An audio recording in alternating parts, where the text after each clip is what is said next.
Space isn't silent. Not really. Sure, in the vacuum there's nothing to carry sound, but inside the thin metal walls of an alien-built station, there's always noise. The hum of machinery, the hiss of vents, and the occasional ominous groan of stressed panels. Griffin Shaw, the only human stationed on Xeros Platform-7, had grown used to these sounds over the months. What he wasn't used to was the deafening silence from his alien colleagues. "Griffin, we are initiating Protocol Alpha 19. Evacuation is mandatory." The station commander's voice crackled over the comms, cold and formal. Griffin rubbed his temples. "Let me guess, no room for me on the pods?" There was a pause, a long, telling pause.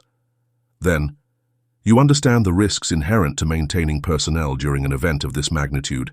The Galactic Union appreciates your service." Translation: "You're expendable, and we're cutting our losses." Griffin watched the station's meager escape pods detach and vanish into the void through the viewport. He snorted, his breath fogging the glass. "Well, Shaw, looks like you're on your own." 2 hours earlier, the station had been running smoothly, or as smoothly as anything designed by the Tserak, a species known for prioritizing aesthetics over functionality. Griffin had been fixing yet another coolant leak in the reactor core when the alarms blared. The station's AI, a snippy program called Xeros, had chimed in with its usual monotone. "Catastrophic core instability detected. Evacuation recommended." Griffin, elbow deep in sludge, had muttered, "Define catastrophic." "Core meltdown probability, 97%. Griffin's toolkit clattered to the floor. What happened to the other 3%? Human intervention. The evacuation had been swift. Griffin's alien co-workers, the Tserak, were efficient in a crisis, provided that crisis didn't involve manual labor. They left him behind with little more than a token farewell and a promise to send a rescue team. Griffin doubted they'd even file the paperwork. Now, standing alone in the mess hall, Griffin surveyed his options. The station was falling apart. The reactor core's cooling system was fried, the oxygen recyclers were barely functioning, and the structural integrity of the entire station was about as reliable as a politician's promises. But Griffin wasn't dead yet. "All right, Xeros," he said, cracking his knuckles. "Let's see if we can pull a miracle out of this mess." The reactor core was Griffin's first priority. Without it, the station would freeze solid and drift lifelessly in space. Armed with duct tape, a soldering kit, and what he liked to call human stubbornness, Griffin dove into the maintenance shaft. Xeros, projecting itself as a holographic orb, hovered nearby. "Your odds of success are minimal." Griffin grinned. "Yeah? Well, humans have a knack for beating the odds." The repairs were grueling. The coolant pipes were corroded beyond belief, typical Tserak shortcuts. Griffin scavenged spare parts from lesser-used systems, rerouting coolant through makeshift tubing cobbled together from food dispensers and air filters. 4 hours later, the reactor core hummed back to life. System stability restored. Probability of meltdown reduced to 12%. Griffin slumped against the wall, sweat streaking his grease-covered face. That's more like it. The next few days were a blur of repairs and rationing. Griffin scoured the station for anything useful. Broken systems were stripped for parts, luxury amenities were repurposed into life support components, and even the decorative plants from the Tserak's meditation room found a new purpose in oxygen recycling. Xeros, initially skeptical, began to acknowledge Griffin's ingenuity. "Your solutions are unorthodox but effective. The Tserak would never have considered such methods." "Yeah, well, the Tserak aren't exactly known for getting their hands dirty," Griffin quipped, tightening a bolt on the improvised hydroponics rig. As the days turned into weeks, Griffin didn't just keep the station operational, he improved it. Systems that had been designed with minimal redundancy were reinforced. The oxygen recyclers now ran at 150% efficiency, the power grid was more stable than ever, and the station's sensors could now detect incoming debris from light years away. Griffin wasn't just surviving, he was thriving. Every fix, every improvement, was a middle finger to the Tserak who had abandoned him. "You think I'm just some expendable human," he muttered to himself one evening, staring out at the stars. "Wait till you see what I build," Zix chimed in. "Your determination is commendable. However, resources are finite. Expansion may require external acquisition." Griffin's eyes gleamed. "Oh, don't you worry about that. I've got plans." With the station stable, Griffin turned his attention to the galaxy at large. Using the station's communication array, he began scouring derelict ships, forgotten satellites, and asteroid fields for salvageable materials. The station's original design, fragile, inefficient, and cramped, was gradually replaced by something new, something better. By the time the first Tserak patrol stumbled upon Xeros Platform-7 months later, they barely recognized it. The once crumbling station now gleamed with reinforced alloy plating, extended docking bays, and energy signatures that defied known technology. Griffin greeted them with a smug smile and a cup of coffee brewed from his improvised hydroponics system. "Welcome back," he said, leaning casually against a console. "Miss me?" The Tserak captain stared in disbelief. "What? What have you done?" Griffin sipped his coffee. "Oh, you know, just surviving, and maybe showing you lot how it's really done." Griffin Shaw leaned back in the captain's chair, not an actual captain's chair, mind you, but a modified recliner he'd salvaged from the Tserak's old break room. It was bolted to the floor of the newly reinforced command center, now outfitted with a control console of Griffin's own design. He sipped his coffee, watching the Tserak patrol ship hover in front of his creation. "Zix, let's patch these clowns through," he said, smirking. The holographic AI orb blinked into view. "Opening communications. Please refrain from excessive gloating." Griffin grinned. No promises. The screen flickered, and the image of the Tserak captain filled the display. Her scales glistened under her ship's harsh lighting, and her elongated snout twitched with barely concealed rage. "Griffin Shaw, explain yourself," she demanded. "Explain what? How I survived? How I turned this station into the hottest real estate in the quadrant? Or how I did it without a single credit from your precious Galactic Union?"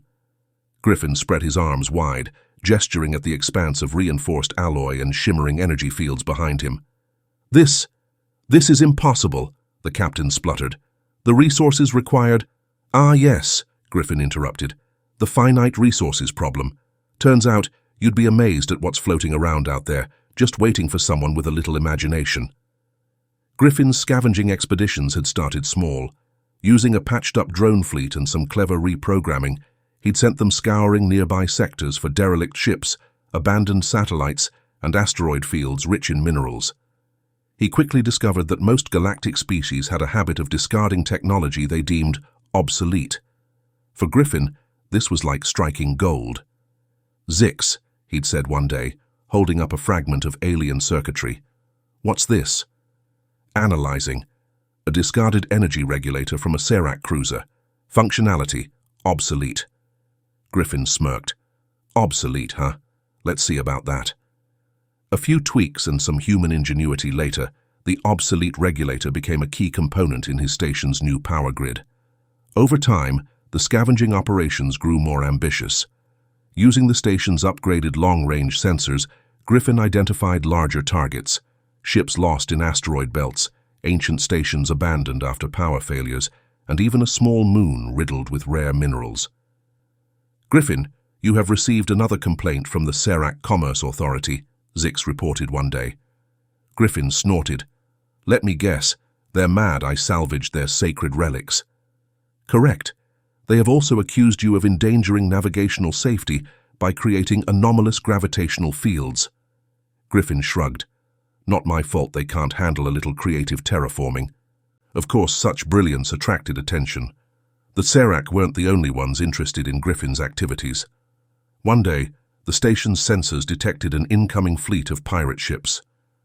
"Zix, how many are we talking?" Griffin asked, staring at the screen.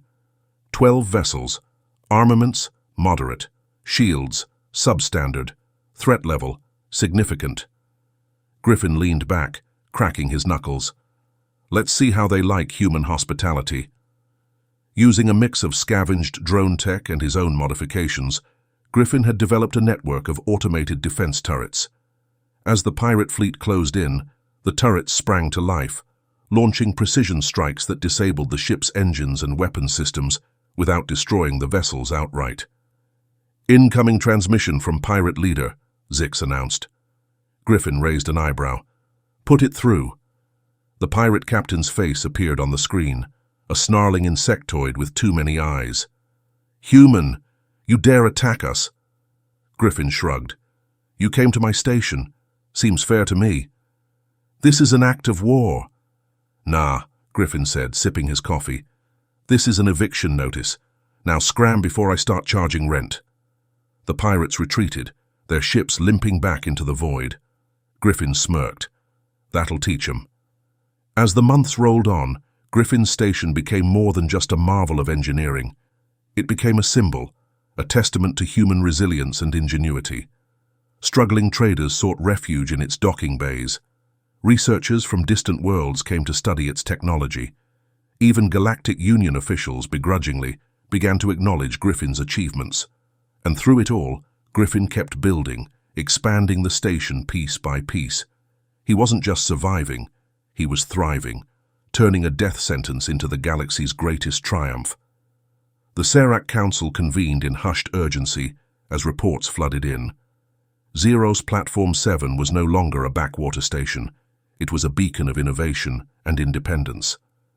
"We must address this human problem before it destabilizes the region," one councillor growled.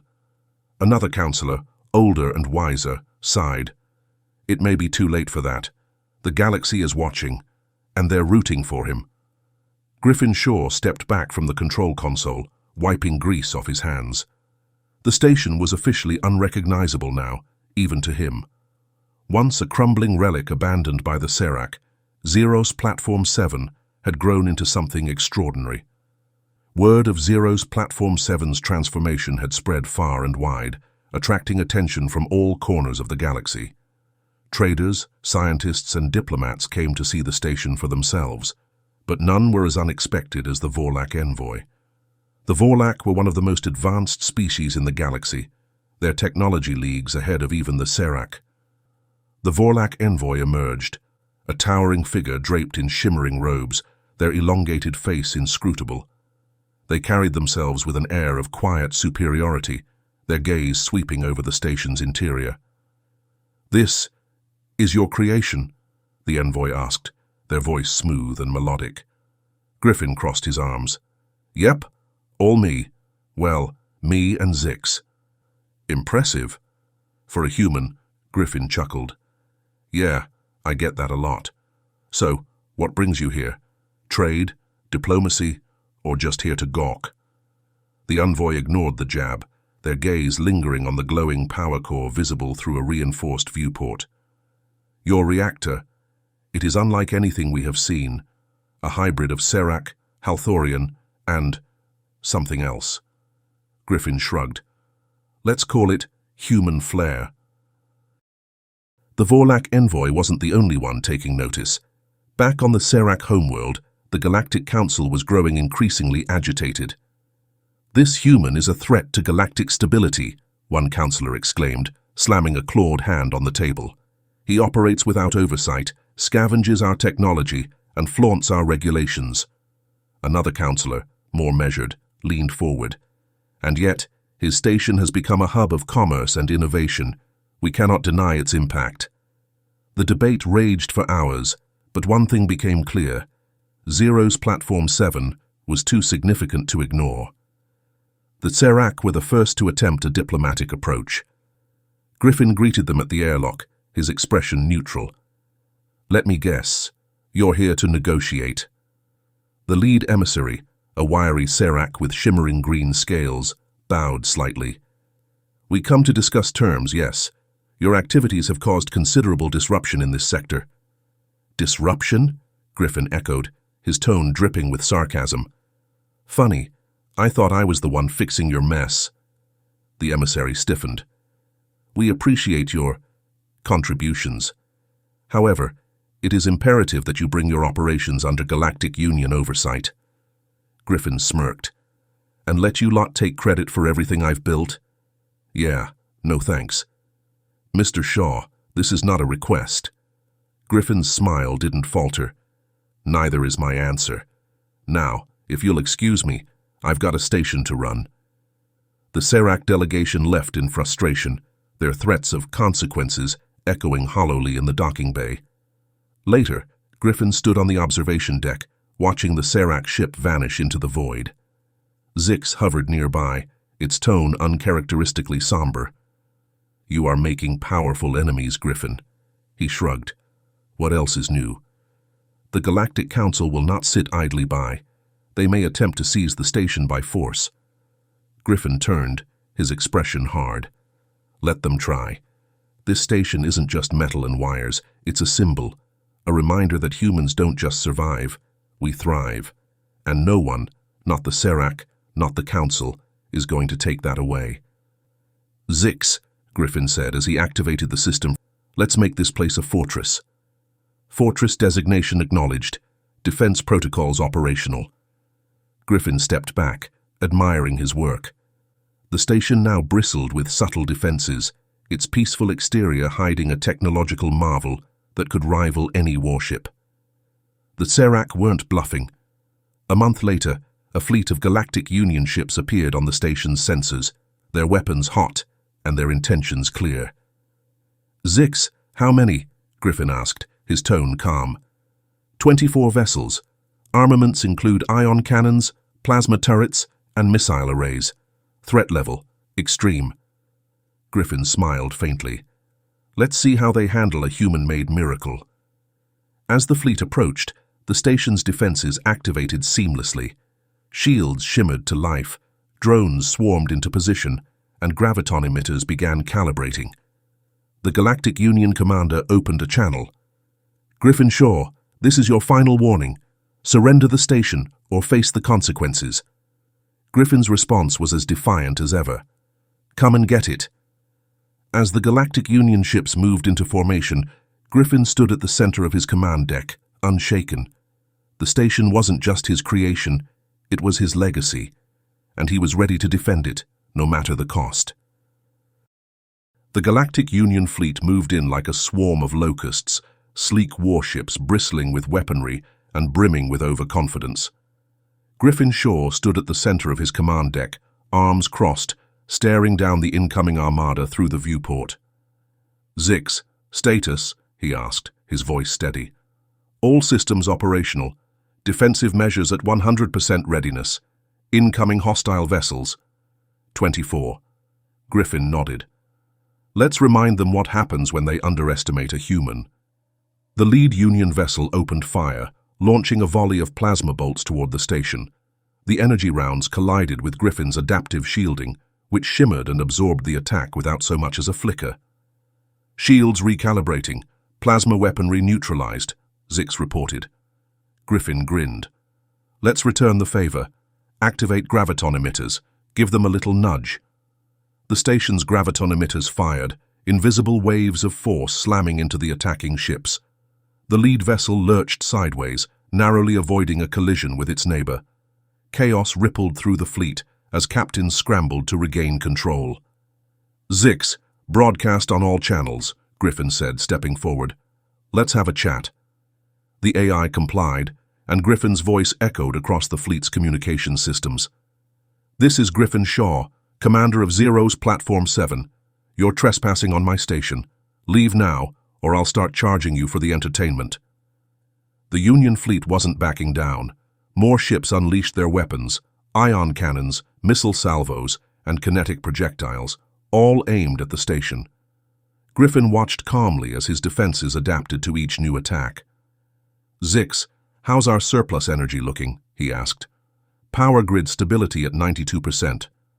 Surplus energy sufficient for countermeasures." "Good. Let's light up the sky."